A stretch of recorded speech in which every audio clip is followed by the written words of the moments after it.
तो friend, computer knowledge and international के अंदर आपका स्वागत है।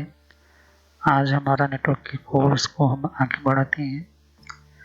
तो हमारा नेटवर्क प्रोटोकॉल के अंदर प्रोटोकॉल क्या है ये हमने सीखा था।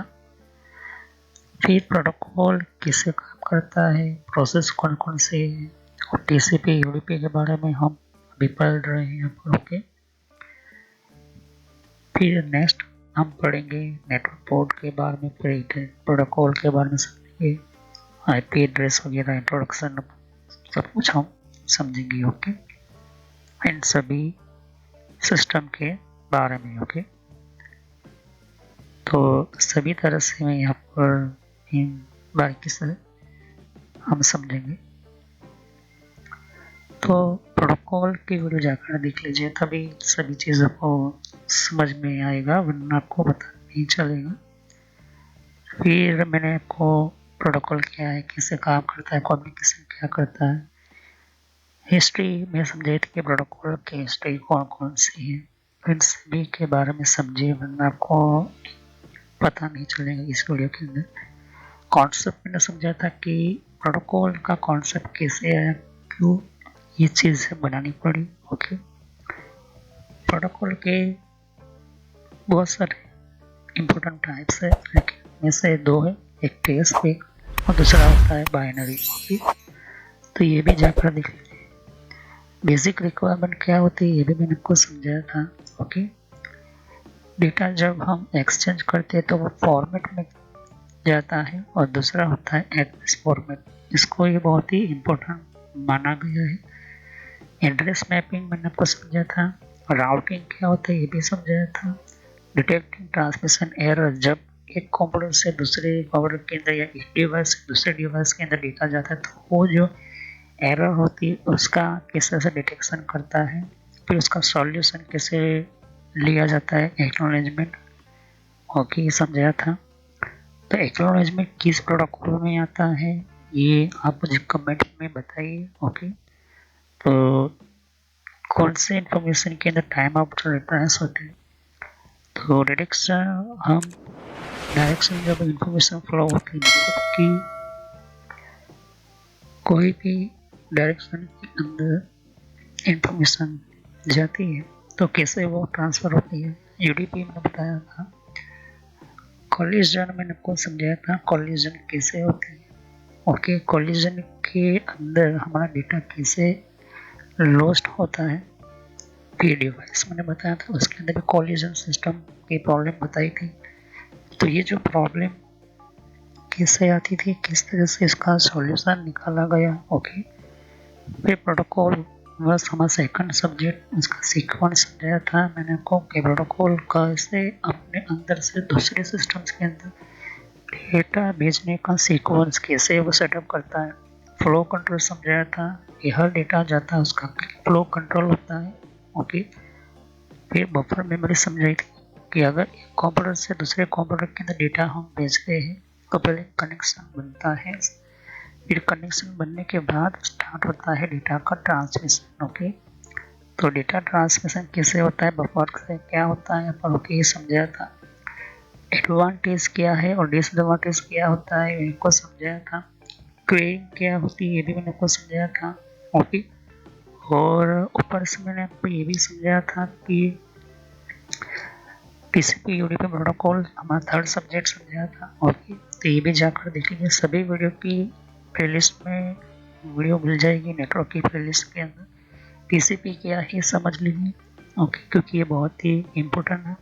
फीचर मैंने आपको बताया था टीसीपी क्यों प्रोटोकॉल बनाया गया था। ओके, फिर मैंने आपको बताया था कि इसके एडवांटेज कौन कौन से हैं, ओके, डिसएडवांटेज कौन से हैं, कहाँ टीसीपी यूज होता है बताया था। ओके, फिर यूडीपी बताया था, यूडीपी किसे कहते हैं, यूडीपी के फीचर्स बताए थे। ओके, आज हम पढ़ने जा रहे हैं एडवांटेज और डिसएडवांटेज ऑफ यूडीपी सिस्टम। तो यूजर डेटाग्राम प्रोटोकॉल के डिसएडवांटेज और एडवांटेज समझेंगे, फिर बाद में हम इन टीसीपी यूडीपी के हर एक स्टेप की वैल्यू, मतलब कि उसकी कंपैरिजन करेंगे। ओके, तो ये बहुत ही इम्पोर्टेंट है।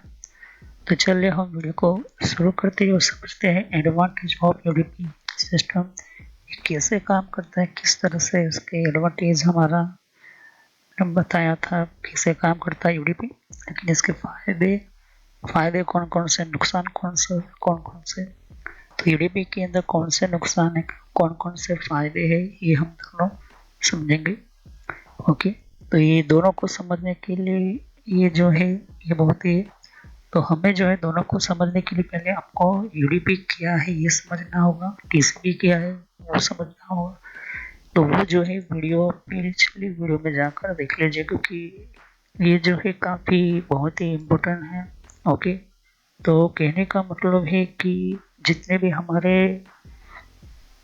यूडीपी टेक्नोलॉजी है, यूडीपी सिस्टम, इन सभी के बारे में जो है समझना जरूरी है, वरना आपको ये चीज़ समझ में नहीं आएगी। क्योंकि इसका मेन रीज़न ये है कि आप जो है यूडीपी की प्रोसेस, ट्रांसफरिंग सिस्टम, ट्रांसमिशन कैसे होता है, ये सब कुछ समझना जरूरी है। तो चलिए हम वीडियो को शुरू करते और समझते हैं एडवांटेज ऑफ यूडीपी और डिसएडवांटेज यूडीपी के बारे में, मतलब कि फायदे कौन से, नुकसान कौन से है यूडीपी के।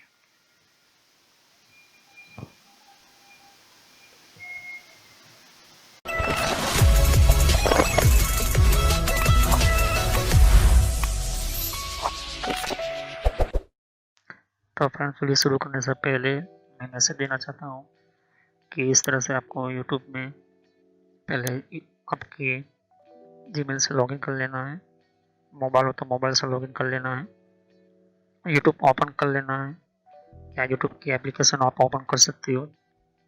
ओके, यूट्यूब की एप्लीकेशन या फिर ब्राउज़र में इस तरह से आपको टाइप करना है कंप्यूटर नॉलेज इन ट्रेनर। ये इस तरह से आप इसको जैसे ही टाइप करोगे तो यहाँ पर आपको ये जो है आपको इस तरह से देखने को मिलेगा, ये चैनल है मेरी। ओके, अब इस चैनल के अंदर आपको ये जो देख सकते किस तरह का आइकॉन भी है, और आपको इसके ऊपर इस तरह से आपको क्लिक करना है। तो यहाँ पर कंप्यूटर नॉलेज चैनल का जो मैंने ये पुराना नाम है, ये सोशल नॉलेज एंटरटेनमेंट, ये जो पुराना मेरा चैनल का नाम है, हालांकि मैंने बदला नहीं है क्योंकि आप कंफ्यूज ना हो। तो इस तरह से आप मेरे चैनल पर आ जाओगे, यहाँ पर बहुत सारे आपके कंप्यूटर की कोर्स की वीडियो मिलेगी, और बहुत ही इम्पोर्टेंट और एडवांस लेवल पर जितना आप नॉलेज नहीं समझा होगा उतना ज़्यादा आपको सब कुछ मेरे चैनल पर मिल जाएगा। तो यहाँ पर जैसे ही नीचे स्क्रॉल डाउन करते हो तो बहुत सारे आपको अलग अलग तरह की आपको वीडियोस मिल जाएंगे। वीडियोस पर जैसे क्लिक करोगे तो और भी बहुत कुछ आपको देखने को मिलेगा। ओके, तो यहाँ पर हार्डवेयर, नेटवर्क, सॉफ्टवेयर, यहाँ तक कि एडवांस एथिकल हैकिंग और सर्वर की भी वीडियो लेकर आऊँगा। तो जितनी भी प्लेलिस्ट है आपके सामने देख सकते हो, पहले सब्सक्राइब कर लीजिए, बेल आइकन पर क्लिक करके ऑल पर क्लिक करना है, जिससे कि जितने भी मेरी नई वीडियो होगी वो आप मिस ना कर दो, और टाइम टू टाइम आपको पता चल जाए कि ये नई वीडियो जो है और नया जो भी कॉन्सेप्ट होता है, जो भी आपको सिखाने के लिए एक इम्पोर्टेंट पार्ट होता है, वो आपको मिल जाएगा। तो आपको सर्च इसी तरह से करना है कंप्यूटर नॉलेज ऑन ट्रेनर के नाम से। ओके, तो जैसे प्लेलिस्ट पर आप क्लिक करते हो तो आपको प्लेलिस्ट में बहुत कुछ आपको मिलेगा। अगर आप कंप्यूटर में नए हो, आप कंप्यूटर के बारे में कुछ पता ही नहीं है, तो आपको जो भी आपको बेसिक से आपसे स्टार्ट कीजिए। ओके, तो जिसको रेड हैट लिनक्स पढ़ना है, जिसको एथिकल हैकिंग पढ़ना है, वो आपको वो मिलता रहेगा कंटेंट में। तो जो नई टेक्नोलॉजी माइक्रोसॉफ्ट के बारे में, तो माइक्रोसॉफ्ट से शुरुआत कीजिए। यहाँ पर आपको बेसिक से शुरुआत कीजिए। आप हार्डवेयर का ज़्यादातर मैं वीडियो अपलोड करता हूँ, जैसे कि जितना हो सके मैं इसको कम्प्लीटली कंप्लीट करूँगा इस कोर्स को। फिर नेटवर्क का आप देख सकते हो कि नेटवर्क का कोर्स जो है, जिनको नेटवर्क नहीं पता, कंप्यूटर की प्रॉब्लम में आता है, नेटवर्क का कॉन्सेप्ट क्लियर नहीं, एडवांस लेवल पर कंप्यूटर की पॉलिसी वगैरह, ऑपरेटिंग सिस्टम किससे इंस्टॉल करते हैं ये भी समझाया यहाँ पर, वो भी बताया यहाँ पर। विंडोज 7, 8.1, विंडो 10, 11 सब कुछ, और गूगल के अंदर डिफरेंट टाइप के ब्लॉगर वगैरह जो होती है, इनकी प्रोडक्ट्स वगैरह, और भी जीमेल वगैरह, पेटीएम क्या होता है, और भी बहुत कुछ आपको मैंने समझाया यहाँ पर। ओके, तो जितने भी आप देख सकते हैं कि एंड्रॉइड क्या है, एंड्रॉइड की ट्यूटोरियल्स और मोबाइल डिवाइसेस वगैरह वो भी अपलोड करता रहता हूँ। जीमेल के बारे में आपको पता नहीं है, जीमेल क्या है, कैसे काम करता है, किस तरह से इसको अपडेट, इसके नए नए फीचर्स आए वो भी देखिए। और कंप्यूटर के कप के अंदर हर विंडोज़ के अंदर कंट्रोल पैनल होता है, कंट्रोल पैनल की प्लेलिस्ट है। तो आप शुरुआत कीजिए विंडोज बेसिक्स से, ओके। विंडोज 7 बेसिक्स, अगर आपको कंप्यूटर के बारे में कुछ भी नहीं पता तो विंडोज 7 बेसिक्स से शुरुआत करोगे तो आपको पता चलता रहेगा टाइम टू टाइम, ओके। तो यहाँ पर आप ध्यान दे सकते हो कि उसके बाद आपको शुरुआत करनी है यहाँ पर माइक्रोसॉफ्ट की सॉफ्टवेयर से, ओके। तो यहाँ पर माइक्रोसॉफ्ट जो है बेसिक ऑफिस वगैरह माइक्रोसॉफ्ट वर्ड है, उसके अंदर काफ़ी एडवांस लेवल को मैं सिखाया यहाँ पर। उसके बाद आप कंट्रोल पैनल के बारे में समझिए, इसके बारे में आप समझिए और देखिए। सभी वीडियो मेरी पार्ट वाइज होती है, ध्यान से, ओके। और साथ ही फिर आपको जो है यहाँ पर कंप्यूटर हार्डवेयर का नॉलेज लेना है कि कंप्यूटर के अंदर कौन कौन से पार्ट्स वगैरह जो होती है, कैसे काम करते हैं, एडवांस फीचर्स वगैरह, और भी हैकिंग वगैरह समझनी है। फिर एक रेड लिनक्स करके भी आता है यहाँ पर, ये भी बहुत पॉपुलर है, ये भी कोर्स बहुत पॉपुलर है, तो ये भी देखिए। तो सभी वीडियो कोर्स जो है वो जेन्युइन है और काफ़ी इम्पोर्टेंट होता है यहाँ पर, आपको समझने के लिए ही मैंने आपको बताया यहाँ पर। और फायरवॉल क्या होता है, फायरवॉल क्या होता है, फायरवॉल टेक्नोलॉजी क्या होती है, ये सब कुछ मैंने समझा है यहाँ पर। तो जैसे जैसे मैं कंटिन्यू करता जाऊँगा, नया नया वीडियो अपलोड करता जाऊँगा, ओके। तो इसके अलावा मेरे फेसबुक पेज के ऊपर भी आप विजिट कर सकते हो, ओके। तो फेसबुक पेज के ऊपर मैं टाइम टू टाइम जो है मैं अपना सिस्टम जो है अपना जितना भी हो सकता है उतना उसको मैं कंटिन्यूसली अपडेट करता रहता हूँ। तो आप मेरे फेसबुक पेज से जुड़ सकते हैं यहाँ पर, ओके। तो कोई भी एक इम्पोर्टेंट जो डिफरेंट आपकी जो लेवल का जो एक, जिन लोगों को पता नहीं होता है कि कोर्सेज वगैरह जो होती है वो किस तरह से इम्प्लीमेंट होती है यहाँ पर, इसके अंदर यूज़ कैसे होता है, इन सबको मैंने यहाँ पर दे सकती हो कि मैंने हर टाइम टू टाइम में अपना सिस्टम के वगैरह जो है यूज़ और अपलोड करता रहता हूँ यहाँ पर, ओके। तो जितने भी प्ले लिस्ट है उनको वन बाय वन समझिए, ओके। ऐसा नहीं कि डायरेक्टली मुझे ये सीखना है, आप सीख सकते हो। अगर आपके पास पहले से बेसिक का नॉलेज है तो आप चाहते हो कि हार्डवेयर की नॉलेज लेना चाहते हो तो हार्डवेयर की नॉलेज ले सकते हो। उसके अलावा आप नेटवर्क पढ़ना चाहते हो नेटवर्क भी पढ़ सकते हो। सर्वर की वीडियो अभी आने की थोड़ी देर लगेगी, सर्वर की टेक्नोलॉजी आने में थोड़ी देर लगेगी, क्योंकि हार्डवेयर और नेटवर्क दोनों का पूरा कोर्स पूरा होने के बाद मैं सर्वर का वीडियो लेकर आऊँगा, ओके। तो बेसिक से शुरुआत कीजिए, अगर कंप्यूटर के बारे में कुछ भी नहीं पता इसे क्लिक करोगे तो सभी वीडियो जो होती है मेरी पार्ट वाइज होती है, ओके। तो इस तरह से वीडियो देख सकती है कि जो है आपको देखनी है वन बाय वन करके, ओके। और जितने भी कॉन्सेप्ट होती है विंडोज 7 से लेके, जिनको पता है कंप्यूटर क्या है, किस तरह का काम करता है, तो आप बेसिक से शुरुआत कीजिए, ओके। और जिनको एडवांस लेवल पर सीखना है तो हार्डवेयर वगैरह सीखिए, नेटवर्क वगैरह सीखिए, ओके। तो मैं जितना हो सके मैं डिटेल में एंटर किया हुआ है कोर्स, और पुराना नेम आपके सामने है और नया नाम मैंने एंटर करके रखा हुआ है। तो चले हम वीडियो को शुरुआत करते हैं और सभी वीडियो को पार्ट वाइज देखिए। तो जैसे कि आप देख रहे हैं यूडीपी के बारे में, पहला है लो ओवरहेड। लो ओवरहेड का मतलब है कि ये जो है जब भी हमारा कोई भी पैकेट सेगमेंट में आता है तो आईपी हेडर लगता है, ओके। आईपी हेडर जो होता है उसके अंदर जितने भी हमारे सिस्टम जो होते हैं उसके अंदर ये आईपी हेडर की पैकेजिंग सिस्टम जो है उसको कम करता है, ओके। वो प्रोसेस को कम रखा हुआ होता है, ओके। दूसरा होता है इसके अंदर हाई स्पीड ट्रांसलेशन होती है, क्योंकि ये टीसीपी से काफ़ी फास्ट होता है। इसके अंदर एक्नॉलेजमेंट की कोई भी प्रोसेस नहीं होती। यहाँ पर इसके अंदर रिकनेक्शन की कोई प्रोसेसिंग नहीं होती। इसके अंदर रिज्यूम फैसिलिटीज नहीं होती। तो ये जो है हाई ट्रांसमिशन करने के लिए यूज़ होता है, मतलब हाई स्पीड है। तो अगर एक राउटर के अंदर दूसरे राउटर के अंदर यूडीपी की प्रोसेस हो रही है तो जो है ये डिवाइस ये समझता है कि इसके आगे के राउटर के अंदर यहाँ से डेटा जाएगा, लेकिन इससे एक्नॉलेजमेंट नहीं पूछेगा कि मुझे मेरा डेटा का रिप्लाई मुझे तो आपके तक पहुँच चुका है। तो एक एग्जांपल कि अगर एक फाइल सर्वर की ओर से आ रही है, ओके, तो सर्वर को ये रिस्पॉन्स नहीं करता क्योंकि यूडीपी के अंडर में डेटा भेजा गया है।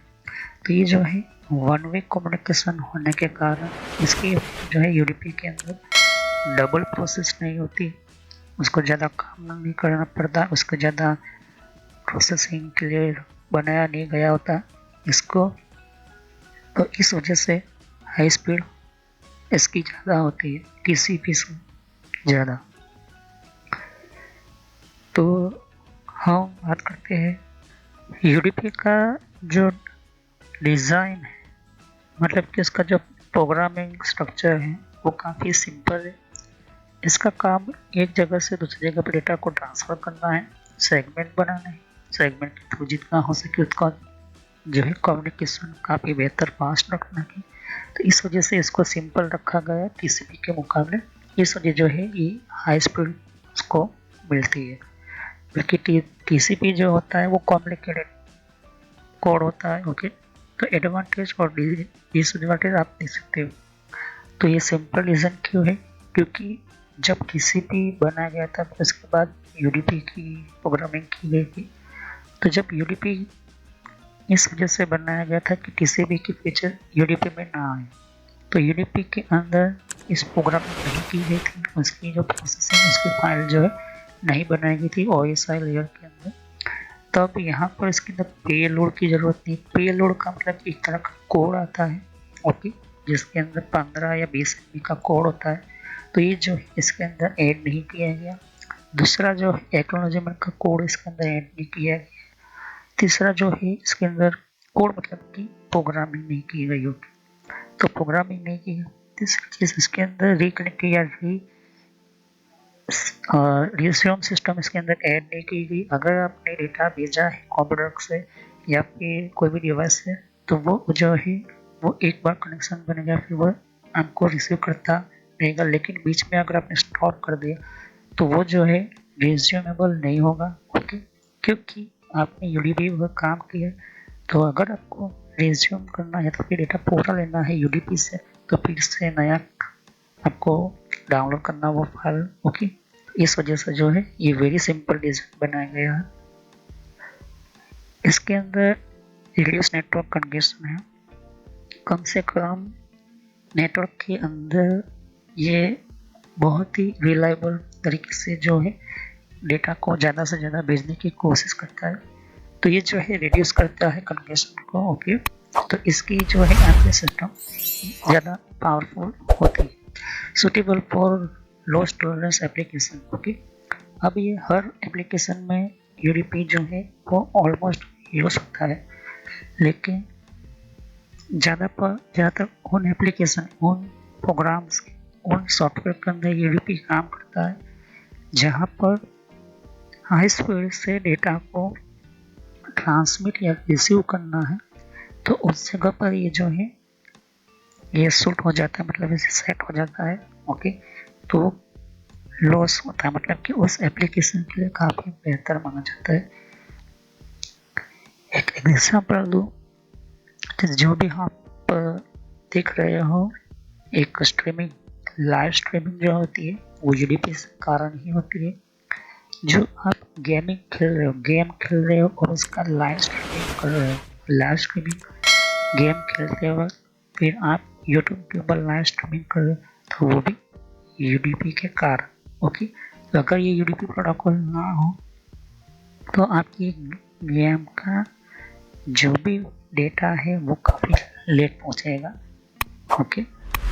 अब इसकी डिसएडवांटेज समझ लेते हैं, मतलब कि उसके नुकसान कौन कौन से है यूडीपी हम यूज़ करते हैं। तो ये जो है इसके 5 तरह के नुकसान हैं, ओके।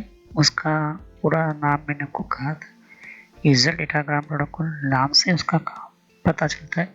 ये बनाया ही गया है यूजर के लिए, खास तरह के यूजर जिनको से स्पीड से मतलब है, डेटा का ट्रांसफर से मतलब है, सामने वाले को डेटा मिल रहा है या नहीं मिला ये कंफर्म करने के लिए वो चीज़ें नहीं चाहिए उन लोगों को, या तो फिर सामने वाले को डेटा परफेक्टली मिला है या नहीं मिला, ये भी उनको नहीं देखना है। तो इस तरह से इसकी जो है सिस्टम बनाई गई है, इसलिए हम कहते हैं यूजर डेटाग्राम प्रोटोकॉल। ओके, तो ज़्यादातर ऑलमोस्ट अगर यूडीपी या टीसीपी हो और बीच में आपका फायरवॉल हो, तो हर प्रोटोकॉल के अंदर पोर्ट फॉरवर्डिंग या पोर्ट लॉकिंग या इनकमिंग सर्व्स या आउटगोइंग सर्व, इनबाउंड नेटवर्क, आउटबाउंड नेटवर्क, जो भी सेटिंग्स कर रहे हो टीसीपी और यूडीपी, आपके नेटवर्क की रिक्वायरमेंट के हिसाब से फायरवॉल रखना होता है। क्योंकि पहला जो कनेक्शन होता है आपका यहाँ राउटर के साथ कनेक्ट होता है, वहाँ से एक केबल निकल कर आपके फायरवॉल में लगाना है, फिर फायरवॉल से एक कनेक्शन निकलेगा आपकी स्विच के अंदर जाएगा। ओके, फिर यहाँ से आप सर्वर कनेक्ट कर लो, अपने कंप्यूटर कनेक्ट कर लो, जो भी कनेक्ट करना है कर सकते हो। लेकिन ये जो यहाँ पर ओके, ये फायरवॉल डिवाइसेस है। फायरवॉल क्या है? ये हार्डवेयर बेस्ड फायरवॉल है। ओके, तो हार्डवेयर बेस्ड फायरवॉल क्यों समझाता हूँ, क्योंकि देखिए टीसीपी और यूडीपी एक ऐसे प्रोटोकॉल्स है जो फायरवॉल के अंदर एलोकेट किया गया है 1998 से। मतलब कि आप 1995 के बाद की जितने भी ऊपर उनकी आगे की पहले जितनी भी देख लो, तो उस टाइम के जितना फायरवॉल जो था प्रोग्रामिंग नहीं किया। लेकिन जैसे 2003 आया तो इसको फायरवॉल के अंदर काफ़ी ज़्यादा सिक्योरिटी के साथ एलोकेट किया गया है। फिर 2007 के अंदर तो और इसको काफ़ी बेहतर बनाया गया और सभी ऑपरेटिंग सिस्टम के अंदर फायरवॉल इंक्लूडेड 2000 से ही कर दिया गया था। लेकिन 2003 में और ज़्यादा इसको सभी ऑपरेटिंग सिस्टम के अंदर विंडोज़ के अंदर डाला गया उसका प्रोग्राम। इसके अलावा हार्डवेयर बेस्ड फायरवॉल की अलग से ऑपरेटिंग सिस्टम और उसका अलग से हार्डवेयर बेस्ड फायरवॉल लगाना चाहते हैं तो भी चलता है। तो फायरवॉल क्या है, किस तरह से, तो उसकी भी मैंने प्लेलिस्ट बना कर रखी हुई, जाकर देख ली और समझिए कि वहाँ पर भी किस तरह की जो डिफरेंट टाइप की प्रोटोकॉल्स जो होते हैं वो आपको देखने को मिल जाता है। ओके, तो हम डिसएडवांटेज की बात हम करते हैं तो यूडीपी जो है वो हमारा प्रोवाइड नहीं करता है build mechanism for reliable data delivery या एरर करेक्शन या ट्रांसमिशन, जैसे कि मैंने कहा। तो यूडीपी जो है वो हमें कभी भी बिल्ड नहीं करता है मैकेनिज्म के अंदर, कभी भी कोई भी ऐसे डायरेक्टली किसी मैकेनिज्म के अंदर ये डायरेक्टली सेटअप नहीं होता है। किसके कारण? कि डेटा डिलीवरी के लिए एरर करेक्शन नहीं करता। ओके, अगर बीच में कोई एरर आएगी तो वो करेक्ट नहीं करेगा, उसको हम कह सकते हो कि रीसेट या फिर आप रिज्यूमेबल नहीं करेगा, रिस्टार्ट नहीं करेगा, रिट्रांसमिशन नहीं करेगा। तो इसकी एक ये हमारा नुकसान है एक तरह का। ओके, क्योंकि डेटा लॉस होने के चांसेस ज़्यादा है इसके अंदर। ये जो है it does not ensure the order delivery of packet, ये जो है इंश्योर नहीं करता है, सीधा वो डेटा भेजना शुरू करता है। ओके, सेगमेंट है लेकिन डेटा सेगमेंट में जाता है लेकिन उस सेगमेंट को चेक नहीं करता है। ओके, उसको कंट्रोल भी नहीं करता है। ओके, तो सीधा वो डेटा भेजना चलता जाएगा। ओके, ये है यूडीपी का system. UDP does not perform condition control. Okay, तो ये जो है अपने परफॉर्म को कभी भी कंट्रोल नहीं करेगा, उसको जो डेटा भेजा है वो सामने वाले को भेजता जाएगा। ये सामने वाले की रिस्पॉन्सिबिलिटी है कि वो डेटा भेजने आगे जाएगा या नहीं जाएगा। ओके, क्योंकि सामने वाले मान के चलता है कि 3 राउटर के बाद फिर चौथा राउटर है, वो शायद वहाँ पर जो है वो डिवाइस ख़राब है या फिर उसका कॉन्फ़िगरेशन करना बाकी है या फिर कोई और चीज़ है, तो वहाँ पर वो डेटा जो है लॉस हो जाएगा। ओके, वहाँ पर पैकेट जो है जितने भी सेगमेंट वो ड्रॉप हो जाएगा। ओके, ये चीज़ आप ध्यान में रखिए। तो जब हम विलेन जब क्रिएट करते हैं या स्विच के अंदर जो भी डेटा हमारा ट्रांसमिट होता है, जो भी होता है वो टीसीपी प्रोग्राम के अंदर में ही काम करते हैं, टीसीपी प्रोटोकॉल के अंदर ही काम करते हैं। तो विलेन होता है वर्चुअल लोकल एरिया नेटवर्क, जो हम विलेन क्रिएट करते हैं स्विच के अंदर। लेकिन अगर हम स्विच के अंदर यूडीपी की हम बात करें, विलेन कनेक्ट व्यवहार करें, तो उसके अंदर उसकी कोई गारंटी नहीं होगी, क्योंकि ये जो है नॉट परफॉर्म कंजेशन कंट्रोल, वो कंट्रोल नहीं करता है अपने डेटा की डिलीवरी की पैकेट्स को। जिस सीधा एक बार डेटा सेंड करना स्टार्ट किया तो वो चलता जाएगा। कि इसका वेलेबिलिटी टू पैकेट लॉस। ओके, तो इसकी एक कमजोरी खास है कि पैकेट लॉस होने के चांसेस 70-80% तो होते ही है, क्योंकि ये जो है यूडीपी यूजर डेटा ग्राम प्रोटोकॉल है। पैकेट लॉस का मतलब होता है कि राउटर जो है उस पैकेट को डिनाई कर देगा, या तो फिर ऐसा समझो कि आपके पास पूरा डेटा आ चुका है लेकिन बीच में से आधा अधूरा आया है, परफेक्ट डेटा की फाइल आई है, तो इसमें ये जो प्रॉब्लम यहाँ पर होती है। इस वजह से जो है हम हमेशा टीसीपी को ही वेबसाइट के अंदर यूज़ करते हैं, क्योंकि टीसीपी जो है ट्रांसमिशन को कम्प्लीटली कंट्रोल करता है, हमारे सभी डेटास का जो है कम्युनिकेशन परफेक्ट अच्छी तरह से करवाता है। ऊपर से जो है जो भी डेटा सामने वाले जा रहा है उसका एक्नॉलेजमेंट भी मिलता है कि आपका डेटा जो है वो मिल रहा है। ओके, टीसीपी 1 बाय 1 उस तरह से कंट्रोल करता है। लेकिन यूडीपी के अंदर ये चीज़ ना होने के कारण जो है पैकेट लॉस हो जाते हैं, पैकेट जो है मतलब कि डेटा जो है वो टोटली लॉस हो जाता है। इनफिशिएंट फॉर लार्ज डेटा ट्रांसफर, ये जो है बनाया गया है बड़े लार्ज डेटा के ट्रांसफर करने के लिए। 5 GB का डेटा ले लो, 10 GB का डेटा ले लो, या फिर आप ऐसे सिस्टम कनेक्टिविटी के साथ कनेक्ट कर जिसको लाइव स्ट्रीमिंग हम कहते हैं, लाइव स्ट्रीमिंग, उसकी कोई लिमिट नहीं होती। अगर किसी जगह पर आपका मैच हो रहा है, ओके, आईपीएल का मैच हो रहा है या कोई भी सिस्टम के अंदर जहाँ पर आपको पता है कि इसका कोई भी साइज जो है डेटा का फिक्स नहीं है, ओके, क्योंकि आपकी मैच चल रही है, अब उस मैच को पूरे इंटरनेट के ऊपर सभी यूजर तक पहुंचाना है, दिखाना है, लाइव स्ट्रीमिंग करनी है। तो लाइव स्ट्रीमिंग का आप एक फीचर यूज कर रहे हो तो उसके अंदर कौन सा प्रोटोकॉल जाएगा, यूडीपी ही यूज करना पड़ेगा।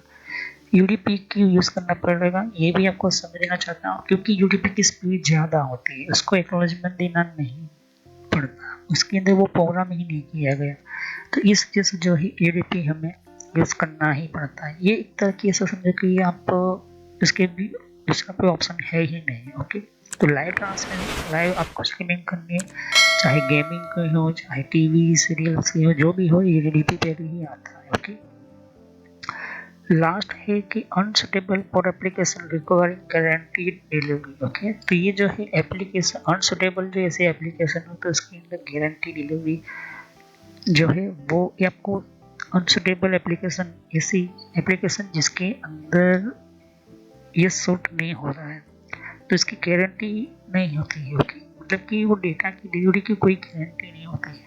ओके, तो ये जो है गारंटी आपकी रिक्वायरमेंट की डिपार्टमेंट में होती है, मतलब कि आपको डेटा चेक करना पड़ेगा। ओके, जबकि टीसीपी में तो जो है अगर डेटा जहाँ से रुका हुआ है रिकनेक्शन करो, कनेक्शन भले बीच में से कोई भी कारण टूट गया तो जैसे आप कनेक्शन कर दो फिर से वो कनेक्ट करके वो स्टार्ट हो जाएगा। तो कहाँ पर यूडीपी यूज होता है हम समझेंगे इसको काफ़ी बेहतर तरीके से। तो चलिए हम नेक्स्ट वीडियो में यहीं से कंटिन्यू करेंगे। सब्सक्राइब करो, लाइक करो, बेल आइकन पर क्लिक करना ना भूलें।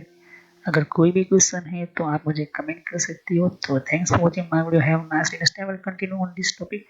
तो यहीं से मैं स्टार्ट करूँगा कहाँ पर यूडीपी यूज़ होता है, कैसे हम यूडीपी को यूज़ करते हैं। तो thank you, have nice day, next time continue on this topic. तो सब्सक्राइब करो, लाइक करो, बेल आइकन पर क्लिक करना ना भूलें। अगर कोई भी क्वेश्चन है तो हम कमेंट कर सकती हो। तो thanks for watching my video. हम नेक्स्ट वीडियो में यहीं से समझेंगे कि कहाँ पर ये यूडीपी यूज़ होता है। ओके, तो टीसीपी में हम देखा था कि कहाँ पर यूज़ होता है, अब हम नेक्स्ट वीडियो में समझेंगे यूडीपी की कहाँ पर यूज़ होता है। ओके, तो thank you, have nice day, next time continue on this topic. Subscribe करो, लाइक करो, बेल आइकन पर क्लिक करना ना भूलो। अगर कोई भी क्वेश्चन है तो आप कमेंट करें। तो थैंक यू। जैसे थे कि यहाँ पर और भी एक जैसे कि विंडो 10 के लिए भी अलग मैंने प्लेस बना रखी हुई है। तो विंडो 10 के अंदर भी आप अलग अलग तरह की इन्फॉर्मेशन, जैसे कि कि विंडोज 10 के अंदर भी तो विंडो 10 की भी आपको जानकारी मिलेगी यहाँ पर, डिफरेंट टाइप की अलग तरह की विंडो 10 की यहाँ पर सीरीज है।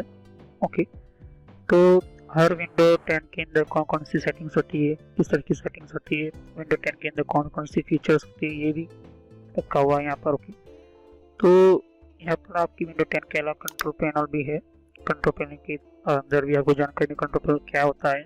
ओके, और आप इसी तरह की कंप्यूटर हार्डवेयर का कोर्स आपको ये इम्पोर्टेंट है, ये आप इसी की और कंप्यूटर नेटवर्क का भी कोर्स कंटिन्यू कर रहा हूँ यहाँ पर। ओके, तो जहाँ पर आपकी जिस फील्ड के अंदर आपको इन्फॉर्मेशन चाहिए, साथ ही मैंने जीमेल किस तरह से बनाना, जीमेल क्या है, Gmail port forwarding, Gmail system, Gmail ID के अंदर क्लोनिंग किस तरह से करी जाती है, यहाँ पर जीमेल के अंदर किस तरह से हम लेबल क्रिएट करते हैं, यहाँ पर ये भी सिखाया मैंने यहाँ पर। ओके, तो आगे जाके आप देख सकते हो कि और भी बहुत सारे यहाँ पर वीडियोस है विंडोज 10 के यहाँ पर। ओके, तो मैंने पेटीएम, मिंत्रा, याहू, ट्विटर क्या होती है, ट्विटर के कौन कौन सिक्योरिटी फीचर कौन कौन से, फेसबुक क्या है, फेसबुक के अंदर कौन कौन से फीचर्स वगैरह होते हैं, यहाँ पर मैंने बताया यहाँ पर।